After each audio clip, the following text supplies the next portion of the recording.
Welcome to the program. I'm John McKee. Today, we'll show you a unique method of fall fishing at the Keystone Power Dam. Then, we'll go into the kitchen to learn the secret recipe for preparing one of Pennsylvania's most elusive game fish. Finally, we'll go underground to explore a wild cave. All this when we return with the Western Pennsylvania Outdoor Guide. In business, image is important. First impressions do make a difference. If your business has a cleaning problem, look to the professionals at Ingram's Cleaning Service. Since 1979, Ingram's Cleaning Service offers customized, consistent quality cleaning services for all types of businesses. Our business is to maintain the image of your business. We offer periodical cleaning schedules, professional workers and supervisors, and of course, follow-up inspections. In business, customer service is important. Ingram's Cleaning Service can be a silent partner in maintaining your image as a high-quality company. For more information, call area code 412-751-7469. We make it our business to help our customers maintain a positive, professional image. If you have a cleaning problem, we are the solution.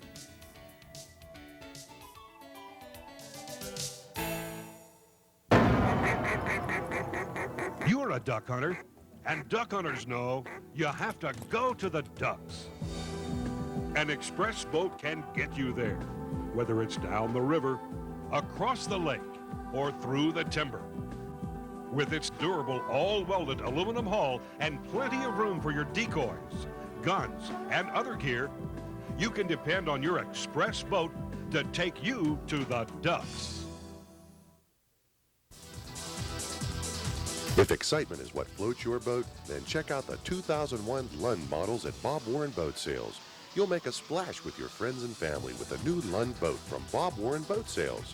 We service most major boats, motors, and trailers. For boat show pricing on Lunds year-round, come to Bob Warren Boat Sales, Route 38 Butler. Call 724-285-5503. Simply the best. Cold temperatures send many fishermen inside, but not our crew. This week, our fishing host Fred Wehagen and friend Joe Bojo use some interesting techniques at the Keystone Power Dam. So without further hesitation, let's go fishing on the water with Fred.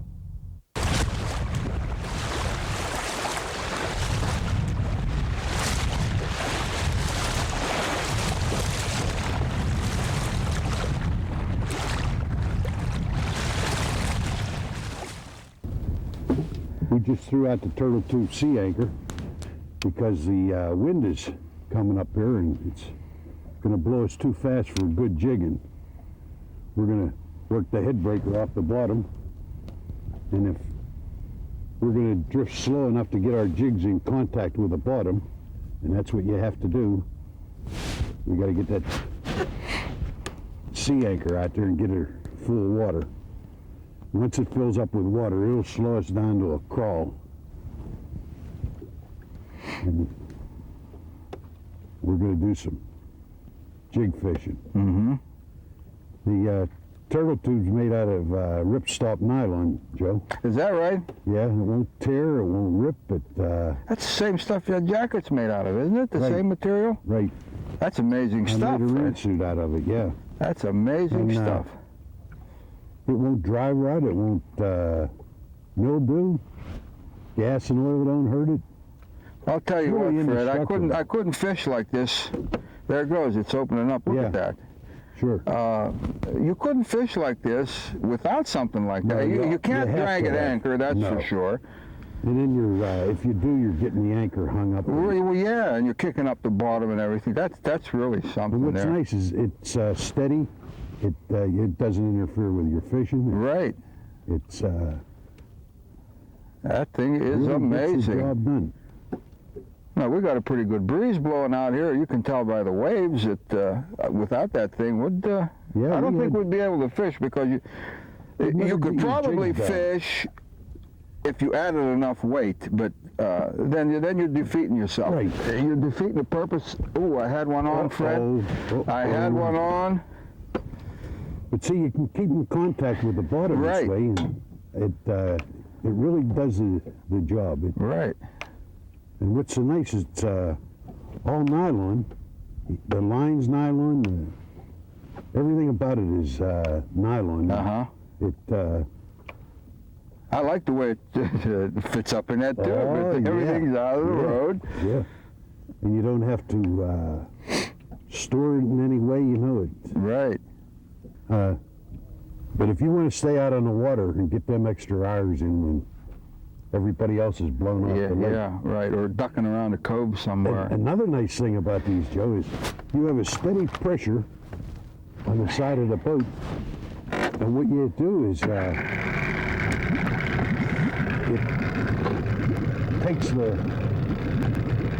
wobble out of the boat. You're not bouncing with the waves. Right. You really can get fishing comfort. I'm okay. I just got hung up there for a second. We're all right. You have a steady pull on that, though. And it takes that rocking out of the boat. I noticed that. And, Yeah. Got a fish on I you? got a fish now. Oh, It's small though, Fred. It's real small. is it? You just hang on, yeah. Okay. Little smallmouth bass is what it is. Is it really? Yeah. Great. Yeah. Tell you what though, it hit like a dandy. It hit like a dandy. Yeah, just a little smallmouth. Pretty little smallmouth. Hello there. Okay, hey, we're in business though, Fred. Turtle tube and all, my man. Yeah. I'll tell you what, that's nice. That is nice. Joe's moving us around a little bit with the power of the trolling motor. And we're covering some nice ground. Got one. Joe's got I one. lost it. It's all right, it's all right. That minnow's probably still on there. Joe just missed one. So we're in the right area, I guess. Yeah, they're here, Fred.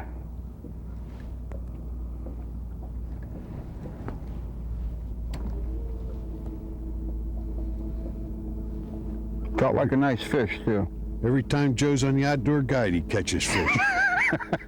That's the name of the game, isn't it? It sure is. That's what you're on here for, Joe. That's right. You don't want to show people going out and get skunked all the time like we usually do. Well, I don't take know. enough ribbon over that, but Yeah, I don't know if we can luck out like we did that muskie segment or not, but that was something there. that's something to remember for a lifetime. Oh, boy. We're here just about the latter part of November. Joe's got one. a fish on here. Got him, Freddie. Looks like a nice one, Joe. Yeah, not bad. Not bad. Want me to get you this rubber net that the fish I goes through? don't go through that like that muskie's in. If it goes through this side, Joe, we're in trouble. That's it. We quit. We're going home. Okay. All right. I'd like to point something out, though. Joe's using a special jig, and he's using minnows, and he won't give me any minnows. No way. You're not getting none. Well, Joe, these head breakers are working great, aren't they? Yeah, they are. That's a nice little system of fishing. You can control your weight, the amount of weight you're using, and by breaking it off, you know. Sure. Instead of changing jigs all the Right. time, you just go to a lighter jig. Yes, sir. That's a nice little system Pete has there. Real nice how you can cut that a third of your weight off. You have a jig that, and fish seem to appreciate them. They hit them pretty regular. That's a nice fish. That's a nice fish. I think you have to worry about him. No, we got him. Yeah, I mean, he looks to me like he's legal. Oh yeah, that's a good looking fish. Well, that worked out great, Joe. Yes, it did, Fred. I'll Yes, tell it you, did. that's nice coming out of the launching area like that. Yeah, it is. Yeah, it. Of course, we takes had a no little crowd. practice, but Sure it does, yeah. Well, that sure was a good day out there today. I enjoyed Beautiful it day, again. beautiful day. Just About being time we here. got some nice fish. Just being here is great. Yeah, it was. It was a gorgeous day. Really a Beautiful day. I tell you, when we first started in them whitecaps, that had me a little scared. Yeah, it was rough. It wasn't only that, but I wasn't dressed all that too warm and put this rain jacket on to The break looks the of the wind. day is deceiving Yeah, compared it to sure what was. it's like out there. But again, thank you again. And, It's always a pleasure, right. Joe. After the break, we'll learn a delicious recipe for preparing muskie. Stay with us. If you're looking for a fishing boat, look no farther. From tournament bass boats to fish and ski boats, we've got them, all powered by Mercury Outboards. Boat Fish Fun Shop, located in Mount Pleasant, specializes in Triton, Ranger, Stroker, and Monarch boats, powered by Mercury and driven by you. Boat Fish Fun Shop is a full-service Mercury dealer with computer hookup to Mercury Parts Department for all Mercury, Mariner, and Mercruiser engines. Our factory-certified technicians offer complete service. Stop in to see us in Mount Pleasant or call 724-547-9499. The Turtle Tube Sea Anchor is the only self-collapsing, self-contained sea anchor that is guaranteed not to dry rot or mildew, even when stored wet. All safety-conscious boaters know the benefits of a sea anchor, so check out the Turtle Tube Sea Anchor today. For more information, write to the Turtle Tube Sea Anchor Company at P.O. Box 125, Turtle Creek, Pennsylvania 15145, or call 412-734-1758. Turkey Duster game calls have proudly been manufactured in Somerset, Pennsylvania since 1985. By hunters, for hunters. Featuring many unique calls that have added features that you simply can't find anywhere else. These calls have been field tested for years so that your satisfaction is guaranteed. We also offer owl calls, deer calls, and hunting accessories. For more information, log on to our website at www.turkeyduster.com. For a free brochure of all our unique products, call toll-free 1-877-887-5390. That's Turkey Duster Game Calls, made in the USA, by hunters, for hunters.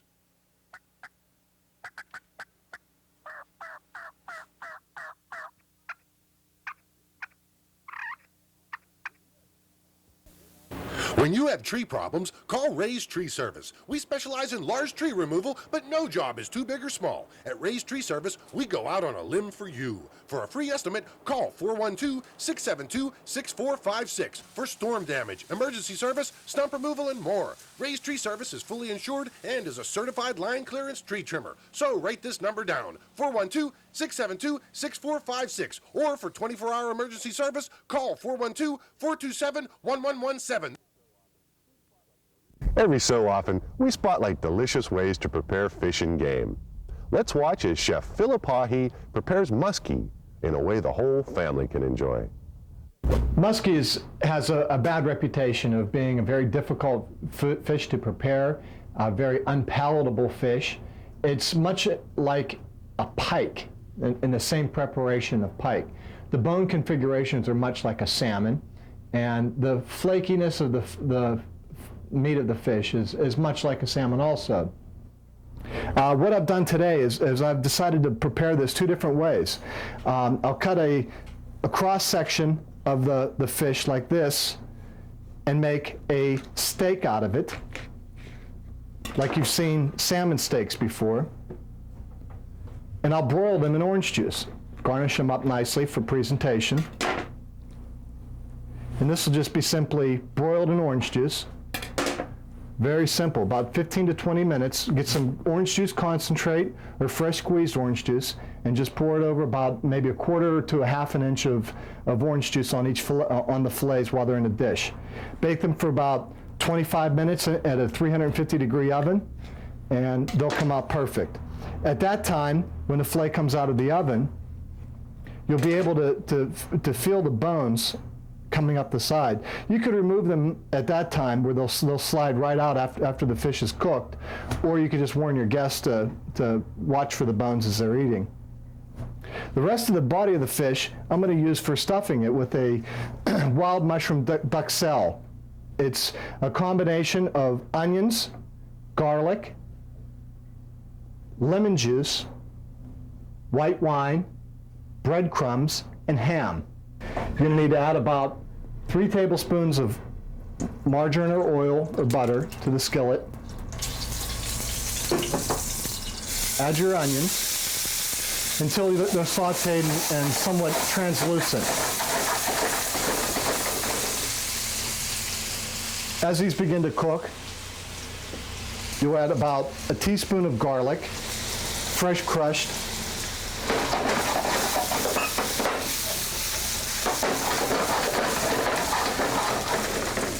about 1/4 cup of minced ham,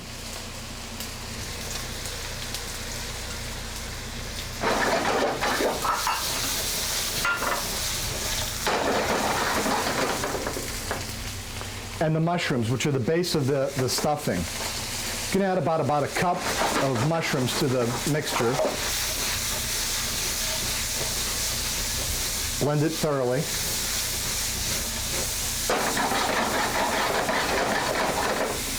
Until all of the ingredients just begin to start to brown, just start to caramelize. You want to add about 1/2 cup of wine. A good wine would be a Chablis or a Sauterne, or a very fruity flavored wine.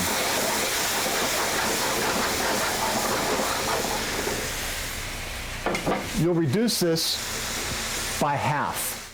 At that point, you're going to need to add about 1/4 cup of lemon, being that the lemon is what's going to counteract the wild flavor of the fish. You're going to probably need about 1/3 cup of lemon juice, fresh squeezed preferably, and also let that reduce and bake into the rest of the product so that all the flavors can mingle. After the mixture is reduced to the point that it's reduced halfway, you're going to need to add fresh crushed breadcrumbs. This will absorb all the excess liquid and retain the liquid to be inside the fish so that it distributes into the meat of the fish. A type of stuffing that we're using here is called a duxelle, and it's used in a variety of different ways. Depending on the ingredients that you have added, you could use this in a mushroom stuffing, and you could use it as in many hors d'oeuvres. There's a multitude of different uses for a mushroom duxelle. This one I've used heavy lemon, as I said, to counteract the flavor, the wild flavor of the fish. After your mixture is to a consistency where it's very tight, where it clings together as you're stirring it in the skillet, you're going to want to add your breadcrumbs. These are diced bread in about a 1-inch cube. And you want to mix it in thoroughly with maybe 2 or 3 tablespoons of dried parsley. After it's been thoroughly cooked, your mixture should look something to this consistency that's going to go inside of the fish. Should be very, very tight so that it won't fall out of the fish as you're cooking it. Spooning the mixture straight into the body of the fish, you're going to want to add about, in a fish this size, you're going to probably add about 3 cups of the duxelle mixture, the stuffing to the center of the fish, as so. Pat it into the center very firmly so that it won't loosen or fall out as it cooks.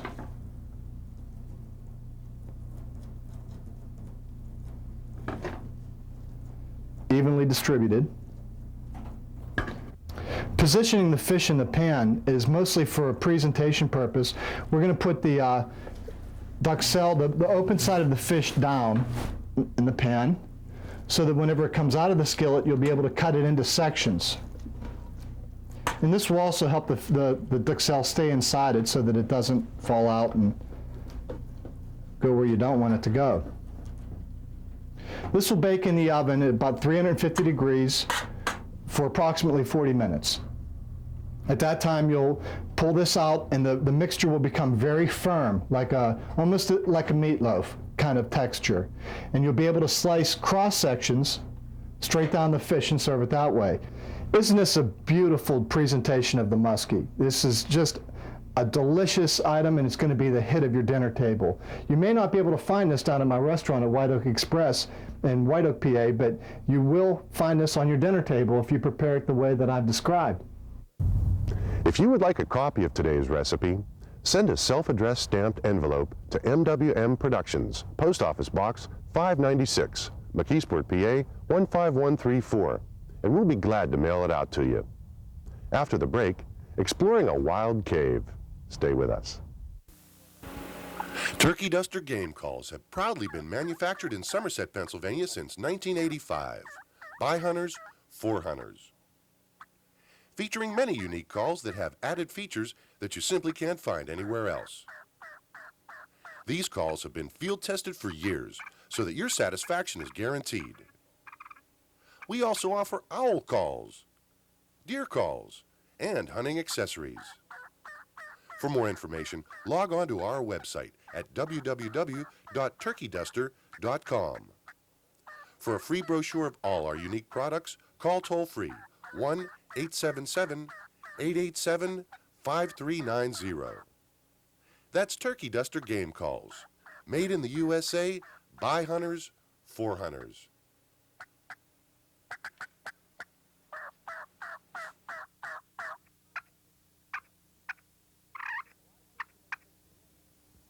A lot of fishermen and fisherwomen miss out on a lot of fast action because they don't know how to fish deep or they refuse to do so. Today we're going to talk about some easy techniques to do this. First thing we're going to talk about is the bottom bouncer. The bottom bouncer is a thin piece of wire with a weight in the middle, and the line attaches to the end where you put your presentation, be it your crankbait, or be it your regular windy rig, or be it a floating jig, or whatever. Another one I like to use, if you're a cranking fisherman, we like to use the egg sinker. We place the egg sinker 2.5 to 3 foot above the presentation, cast it into the water, and retrieve it slowly, thus forcing the lure to dive deep down to the bottom. Then we're going to talk about the walking sinker. The walking sinker does exactly like we say it does. It walks the bottom, being its contour and its shape. It walks the bottom by stepping over all the obstructions. Well, that's all now, folks. Go get them. Just keep jigging it or cranking.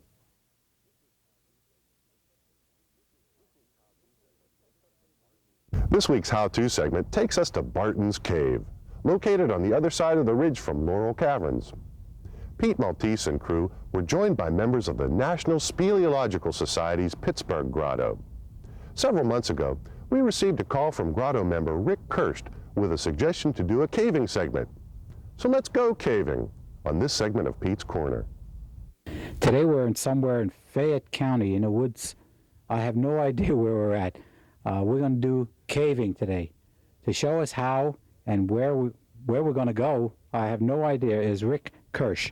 Rick, nice to see you again. Nice to meet you. And why don't you introduce us to the rest of the party? Sure. This is Don Bennett and Barbara Schomer, and over here we have Brew Randall. Tell me, what is enjoyable to you inside the cave? What do you enjoy being inside the cave? Lots of things. Aesthetically, there's a quiet, a peacefulness that you don't find many other places. Plus, there's the idea that you get to be someplace where very few people have an opportunity to go. The environment's totally different, and for some people, there's almost a spirituality about it. People write poems and songs about caves. For other people, it's exploration. The biggest thrill for a caver usually is finding Virgin Cave, a place where no one else has ever been. So Is that possible? it is indeed. Yeah. Is it? Is it really? Yeah. Yes. It's one thing caving has been called is the poor person's exploration, where with minimal gear, you can go out and find a Virgin Cave and be the first person ever to see something, to walk down this passage. Right. Well, one of the major things is to be sure that you have 3 sources of light so that if one of them goes out, you have a backup. At least one of them has to be the one that's mounted on your helmet. At least one of them should be able to work in a wet environment. I carry an electric light in here that's waterproof. It's a small diver's light. So I have something also pinned to my body that's a second light source, and I happen to carry another one on my helmet that's electric.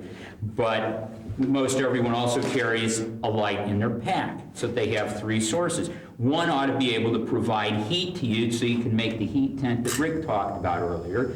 And you also have to have everything you need to repair the lamp. Rick's got spare carbide, spare water, he's got spare tips and the things he needs to repair this.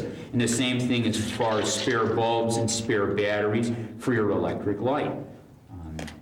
And that's basically it. And you have to know how to fix these things in the dark.